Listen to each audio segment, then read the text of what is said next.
Hello and welcome to my patch notes rundown for the 15th of January.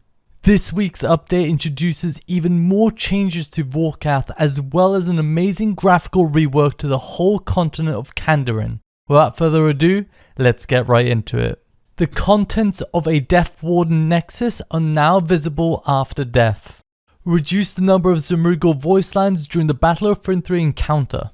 I don't remember exactly how it was before, but in its current state, all of the mechanic related voice lines either occur seconds after the mechanic has already passed, or there are no voice lines at all. I really like that you can rely on voice lines at some bosses like Zamorak to know what mechanic is about to happen. I wish Zemrugal was consistent with this theme rather than making comments about his minions rallying to Vorkath a whole minute after he had already flown away.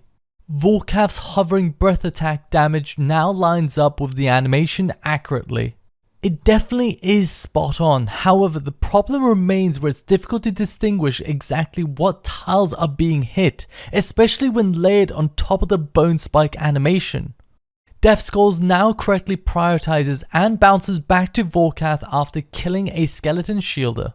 This is a welcome fix, but hopefully it's the last time we see issues with Death Skulls targeting. Kandarin has been graphically updated.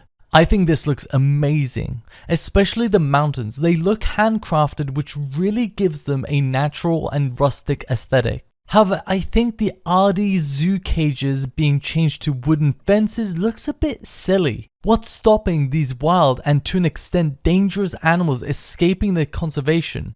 Another feature I really like is the texture and vibrancy of the wooden bridges.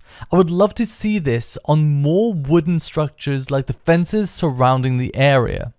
Lanakaeo's special Slayer task can now be cancelled using Slayer points. The Blade Dive ability can now be used with non-combat tools. This refers to the tools that players have toggled to be non-combat. The Blink boss no longer disappears after raising the pillar at the very last moment. Updated the tooltips of the Mazcab tank armor set effects. And that's it for this week's patch notes. I would love to see a reorganization of Zemrugal's voice lines so that players know when they're going to be death skulled, fingered or volleyed.